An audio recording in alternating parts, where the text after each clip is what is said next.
বন্ধুরা, এরকম অনেক আজও পরিবার আছে যেখানে তার হাজব্যান্ড এক্সপেক্ট করে যে তার ওয়াইফ তাকে জুতো, জল, খাবার দাবার, পোশাক আশাক, কাপড় সমস্ত কিছু তাকে সার্ভ করবে টাইম টু টাইম।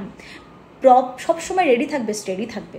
কিন্তু এটা বোঝা দরকার যে একটা মহিলা কোনো বাচ্চাকে বিয়ে করে না। তার স্বামী কোনো বাচ্চা না যে সমস্ত দায়িত্ব সে তার কাঁধে নিয়ে চলে এসেছে।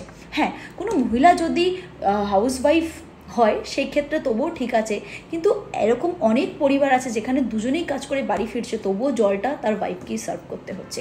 একার দ্বারা কোনোদিনও পরিবার চালানো সম্ভব না, একার দ্বারা কোনোদিনও ফ্যামিলি ম্যানেজ করা সম্ভব না।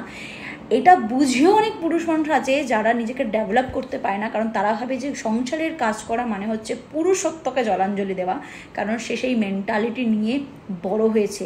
ইভেন আমি একটা কথা অনেককে দেখেছি যে তাদের বাড়ির লোকই তার হাজব্যান্ডকে চেঞ্জ হতে দেয় না, যে তোর কাজ এটা নয়, তোর কাজ এটা করা নয়, তোর কাজ ওটা করা নয়।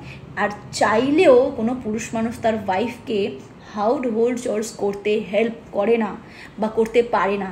এই জিনিসটা চেঞ্জ হওয়া দরকার। যদি ফাইন্যান্সিয়ালি কাজ করে একটা ফিমেল পার্টনার প্রপারলি কম্প্যাটেবল হয়ে তার হাজব্যান্ডকে হেল্প করতে পারে, তাহলে তার হাজব্যান্ড কেন ঘরের কাজ করতে পারবে না? ঘরের কাজ করা কোনো লজ্জার বিষয় নয়, নিজের কাজ করাটা কোনো লজ্জার বিষয় নয়।